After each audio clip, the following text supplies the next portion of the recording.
दोस्तों नमस्कार। वो 8 साल का एक बच्चा जो कि दीवार पर चढ़ा हुआ था, उसके पिताजी उसे नीचे से कहते हैं, बेटा कूद जा, मैं तुझे गोद में झेल लूंगा।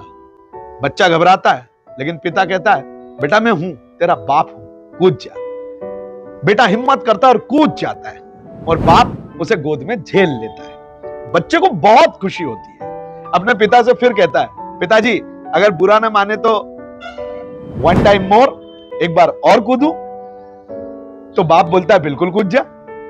अब की बार फिर बच्चा दीवार पर चढ़ता है और जैसे ही कूदता है, बाप उसे नहीं संभालता, दूर हट जाता है। बेटा गिर जाता है और उसे रोना आता है और वो अपने पिताजी को घूर कर देखता है और कहता है, क्या पापा आप थे, मुझे बचा तो सकते थे? तो पिताजी का जो जवाब था वो बड़ा सुनने लायक है दोस्तों। उसके पिता ने कहा, बेटा जीवन में तेरे संघर्षों में हर बार तेरा बाप तेरे साथ नहीं होता। पहली बार जो मैंने तुझे बचाया, गोद में झेला, वो सिर्फ इसलिए था कि तुझमें संघर्ष करने की हिम्मत पैदा हो। लेकिन दूसरी बार मैंने तुझे इसलिए नहीं पकड़ा क्योंकि जब तू संघर्षों के रास्ते पर आगे बढ़ेगा तो तेरे साथ कोई नहीं होगा। सबसे पहले तेरे सगे संबंधी तुझे ऐसा गिरा हुआ देखकर खुश होंगे। ये दुनिया कभी किसी का साथ नहीं देती है। जो इसके भरोसे रहता है वो हमेशा चोट खाता है। इसलिए अपनी लड़ाई खुद लड़ना पड़ेगी।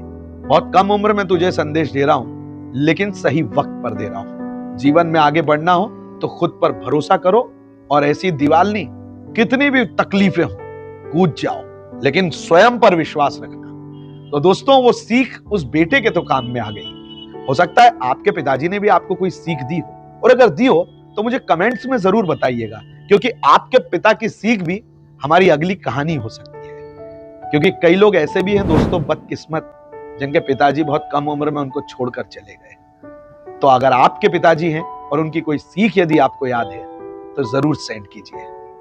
नमस्कार।